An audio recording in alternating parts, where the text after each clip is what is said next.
Friends, welcome to my channel. आज की इस वीडियो में हम सीखेंगे नीचे दी गई तालिका। ये तालिका है, तो नीचे दी गई तालिका में महिलाओं के साथ होने वाली हिंसा के विभिन्न कारण उदाहरण सहित दिए गए हैं। तो आइए एक एक कारण पढ़ते हैं। महिलाओं और पुरुषों को सांस्कृतिक रूप से परिभाषित भूमिकाएं और उनकी तथा उनसे जुड़े व्यवहार की सामाजिक स्वीकृति। अब उदाहरण पढ़ते हैं। लड़कों पुरुषों को कठोर और आक्रामक होना चाहिए, जबकि महिलाओं और लड़कियों को विनम्र, आज्ञाकारी और शांत होना चाहिए। महिलाओं की गतिविधियां खाना पकाने, घरेलू काम और पति व बच्चा की देखभाल तक सीमित होनी चाहिए। लड़कियों और महिलाओं को सही ढंग से कपड़े पहने चाहिए और अगर पुरुष उन पर यौन हिंसा करते हैं तो लड़कियां ही उन्हें ऐसा करने के लिए उकसाने की दोषी हैं। यहाँ कह रहा है कि लड़कों और पुरुषों को कठोर होना चाहिए, लड़कियों और महिलाओं को विनम्र और आज्ञाकारी शांत होना चाहिए। और इसमें कह रहा है कि खाना पकाने तक, घरेलू काम और पति बच्चा की देखभाल तक ही सीमित रहना चाहिए। और इसमें क्या है कि सही ढंग से कपड़े पहनने चाहिए, कि सही ढंग से कपड़े पहन ली। उसके बाद क्या कर रहा है, पुरुष उन पर यौन हिंसा करते हैं तो लड़कियां ही उन्हें ऐसा करने के लिए उकसाने की दोषी हैं। यहाँ भी देखिए इल्ज़ाम हो रहा है, पूरे कपड़े भी पहन रही हैं फिर भी उन पर इल्ज़ाम लग रहा है कि उकसाने की दोषी हैं, यौन हिंसा करने के। तो ये कारण है, ये पहला। अब दूसरा कारण है, देखिए, रिश्तों से जुड़ी भूमिकाओं और असमान सत्ता संबंधों के बारे में अपेक्षाएं। और ये देखिए, पुरुष जो चाहे कर सकता है, और पत्नी के साथ किसी भी तरह का व्यवहार कर सकता है, लेकिन पत्नी को हमेशा अपने पति की कहना मानना चाहिए। देखिए क्या कर रहा है, पुरुष जो चाहे कर सकता है, लेकिन पत्नी ऐसा नहीं कर सकती, और पत्नी के साथ वह किसी तरह का व्यवहार बना सकता है।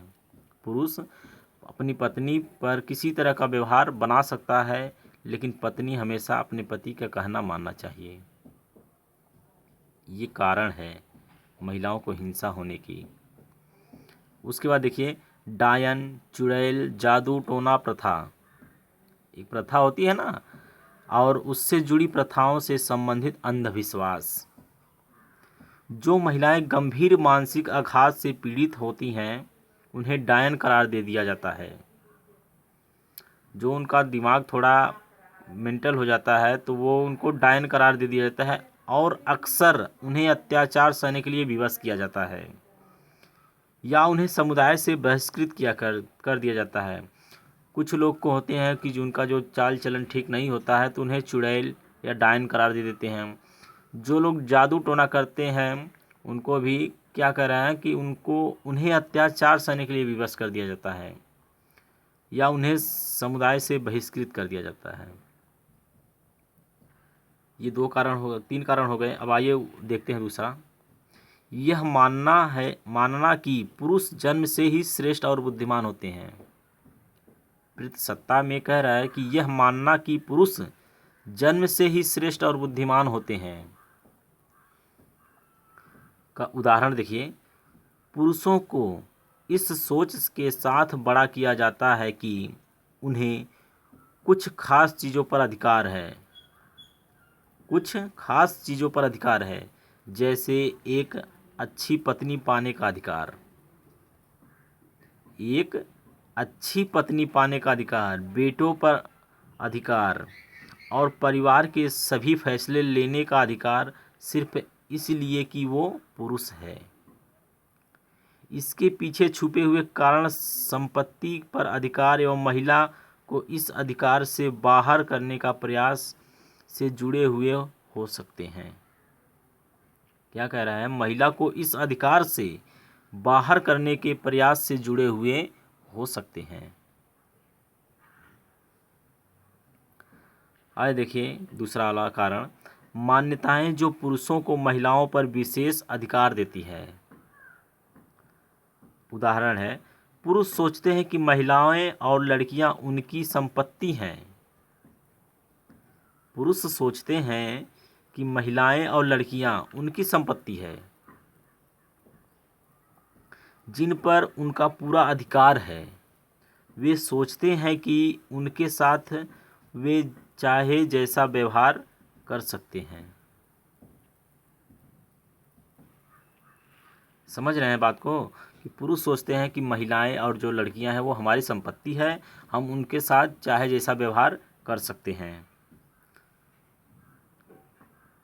परिवार को निजी क्षेत्र दायरे के रूप में देखना और उस पर पुरुष का नियंत्रण होना।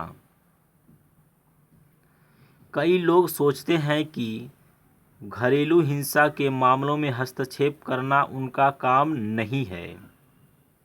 मियाँ बीवी या परिवार के निजी मामलों में दखल देना सही बात नहीं है, जबकि सच यह है कि महिला हिंसा के किसी मामले को जानने पर उसमें हस्तक्षेप करना अपराध है। देखिए, झगड़ा सभी के घर में होता है, तो घरेलू हिंसा सभी के साथ होता है। तो इसमें क्या कह रहा है कि मियाँ बीवी या परिवार निजी मामलों में दखल देना सही बात नहीं है। अगर कोई मियाँ बीवी आपस में लड़ रहे हैं तो दूसरा कोई उसे दखल ना दे। तो ये कह रहा है कि परिवार के निजी क्षेत्र, मतलब आपस में लड़ रहे हैं, क्यों लड़ रहे हैं, ये जानने बगैर हमें ये नहीं दखल देना चाहिए। विवाह से जुड़ी प्रथा, वधू की कीमत, दहेज, वधू की कीमत देना, दहेज। अब इसमें देखिए, विवाह तो हुआ, अब दहेज की क्या कर रहे हैं कि कीमत, वधू की कीमत देना। ये क्या है, विवाह जो है, वधू की कीमत देना और दहेज, ये क्या है कि हम अपने पुत्र को देकर आपकी लड़की को खरीद रहे हैं। इसमें कौन खरीद रहा है, लड़की वाला, कि हम अपनी लड़की के साथ कुछ पैसे भी दहेज के साथ हम आपके लड़के को खरीद रहे हैं, ताकि दूसरा जिस तरह से बाज़ार में आप सामान खरीद लेते हैं, देखने को तो बहुत कुछ रहता है, तो जो खरीद लेते हैं वो अपना हो जाता है ना, दूसरे का नहीं होता है।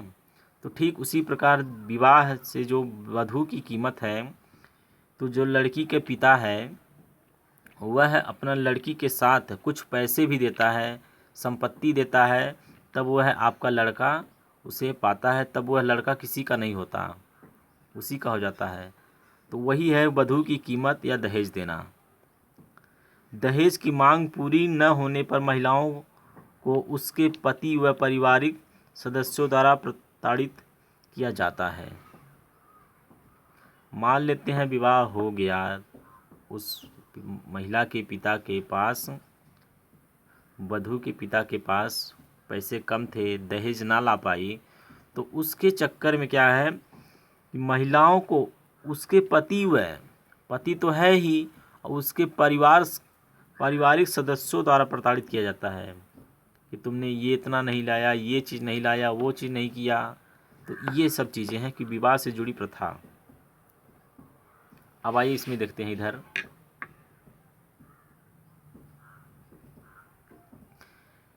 हिंसा को विवाद, झगड़ा सुलझाने के तरीके के रूप में देखना। अब झगड़ा सुलझाने के तरीके देखिए क्या है। उदाहरण में, परिवारों तथा समुदायों के झगड़े को बदला महिलाओं के साथ हिंसा के रूप में लिया जाता है। अब क्या कर रहा है, परिवारों तथा समुदायों से में झगड़े का बदला। बात समझिए यहाँ कि परिवारों और समुदायों के झगड़े का बदला महिलाओं के साथ हिंसा के रूप में लिया जाता है। घर की महिला जो अपनी पत्नी है उसके साथ, पुरुष अगर किसी समुदाय में झगड़ा कर लिया या किसी के परिवार में झगड़ा कर लिया तो उसका बदला क्या कर लेते हैं, अपने महिलाओं से, जो उसकी पत्नी होती है उसके जो गुस्सा होता है उसी पे उतार देते हैं। तो ये चीज़ होता है। महिलाएं अक्सर बेरोजगार होती हैं या आर्थिक संसाधनों तक उनकी बहुत कम या न के बराबर पहुंच होती है। नगद एवं ऋण के संसाधनों तक सीमित पहुंच के कारण महिलाएं अक्सर पुरुषों पर आर्थिक रूप से निर्भर हो जाती हैं। अब क्या कारण है कि भाई जब पुरुष कमाएगा, अपना घर का खर्चा चलाएगा, तो महिलाएं बाहर नहीं जा पाएंगी जब, तो वह पूरी तरह से अपने पति पर निर्भर हो जाती हैं। क्या कारण है कि वह अपने अत्याचार सहने करने वाले पति को नहीं छोड़ती? अब यहाँ देखिए, दो महिलाएं आपस में बात कर रही हैं और इधर ये महिला सुन रही है। तो ये महिलाएं कह रही है कि क्या कारण है कि वह अपने अत्याचार करने वाले पति को नहीं छोड़ती। तो ये चीज़ें हैं। तो यहाँ देखिए क्या है कि वित्तीय संसाधनों की कमी और उसके कारण पति या उसके परिवार पर पैसों के लिए निरंतर निर्भर महिलाओं को अपने साथ होने वाली दुर्व्यवहार के खिलाफ कार्रवाई करना तो दूर आवाज़ उठाने से भी रोकती हैं। क्या कह रहा है कि महिलाओं को अपने साथ होने वाली दुर्व्यवहार के खिलाफ करना, कार्रवाई तो दूर है, आवाज़ उठाने के लिए भी रोकती हैं। अपमान करने वाले पति के साथ रहने के लिए औरत विवश होती है, क्योंकि उसके पास न तो पैसा है और न ही कहीं जाने के लिए सुरक्षित ठिकाना। भाई क्या करेगी? जिसके पास न पैसा होगा न कहीं रहने का ठिकाना होगा तो क्या करेगी? अब भाई चाहे अत्याचार करे चाहे जैसे रहे, वह अपने पति के साथ ही रहेगी, उसको रहना पड़ेगा। तो ये चीज़ है। तो कह रहा है कि कार्रवाई तो दूर की बात है, आवाज़ उठाने के लिए भी रोकती है। भाई क्या करेंगे आवाज़ उठाना? इसीलिए कहा जाता है ना कि पितृसत्ता, जो पितृसत्ता है वो पिता का शासन है और मातृसत्ता जो है माता का शासन। इसमें एक ही की चलती है। अगर जो पैसा कमाने वाला होता है उसी की चलती है, चाहे आपका बेटा हो, पिता हो, भाई हो, कि आप लोग देखे होंगे अपने परिवार में जो पैसा कमा के देता है उसी की चलती है कि हाँ ये काम हो जाना चाहिए।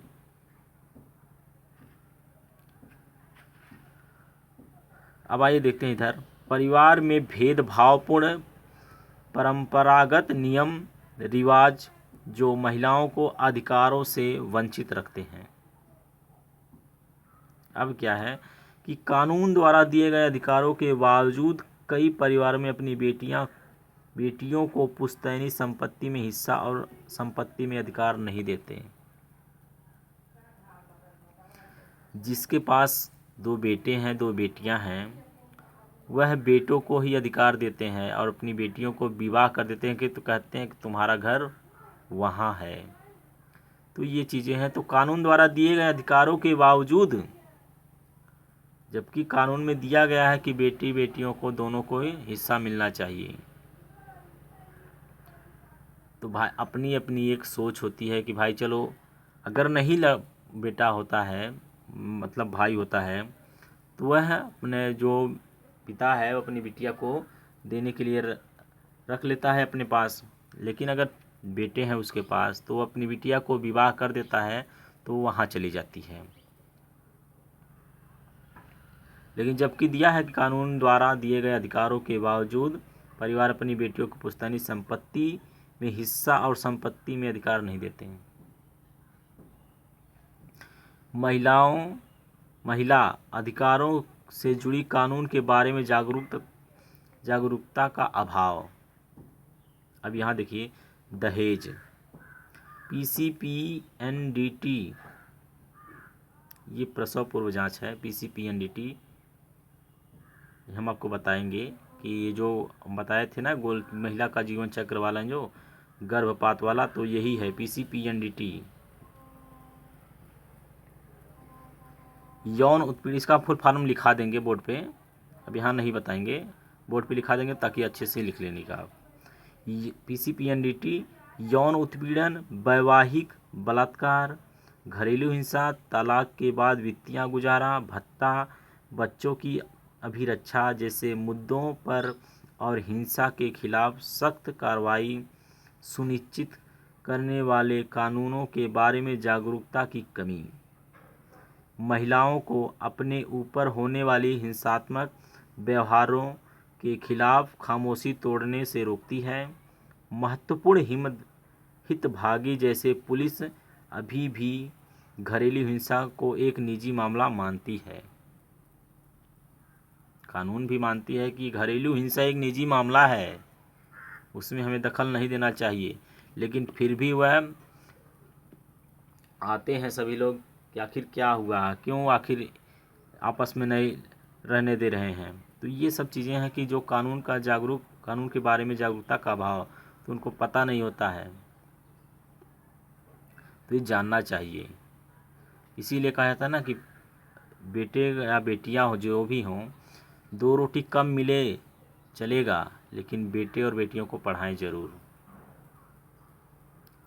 हम ये नहीं कहते हैं कि सबको नौकरी मिल जाएगी, लेकिन जो अपने अधिकार हैं उसके के लिए तो जानेंगे। सब लोग नौकरी के लिए नहीं पढ़ते हैं, कुछ पढ़ते तो हैं सभी लोग भाई, जहाँ तक मेहनत होती है सभी लोग करते हैं नौकरी के लिए, हमको अच्छी नौकरी मिल जाए, एक जगह कहीं अच्छे से लग जाएं। लेकिन कुछ जब नहीं लग पाते हैं तो कम से कम अपने अधिकार तो नहीं जाने पाएंगे। तो ये चीज़ है कि 2 रोटी कम मिले, अपने बच्चों को पढ़ाएं ज़रूर। महिलाओं और लड़कियों के साथ पुलिस एवं कानून व्यवस्था द्वारा असंवेदनशील व्यवहार। अब यहाँ देखिए क्या है कारण, ये है उदाहरण देख लीजिए कैसे पुलिस महिलाओं की शिकायत दर्ज नहीं करती। पुलिस महिलाओं की शिकायत दर्ज नहीं करती, खास तौर पर जब वह समुदाय के किसी शक्तिशाली व्यक्ति द्वारा सताई गई हो। अब यहाँ देखिए शक्तिशाली व्यक्ति जो आर्थिक स्थिति से मजबूत हो, अगर उसके द्वारा अगर कोई सताया गया है महिला, तो उसका कार्रवाई पुलिस दर्ज नहीं करती। घरेलू हिंसा के मामलों में गंभीरता से नहीं लिया जाता है और हमेशा महिलाओं को ही दोषी दिया जाता है। कई बार पुलिस शिकायत दर्ज कराने वाली महिलाओं को ही तंग करने लगते हैं, बार बार ये लिखवाने आ जाती है। तो कई बार पुलिस शिकायत दर्ज करने वाले महिलाओं को ही तंग करने लगते हैं। आइए पेज पलटते हैं।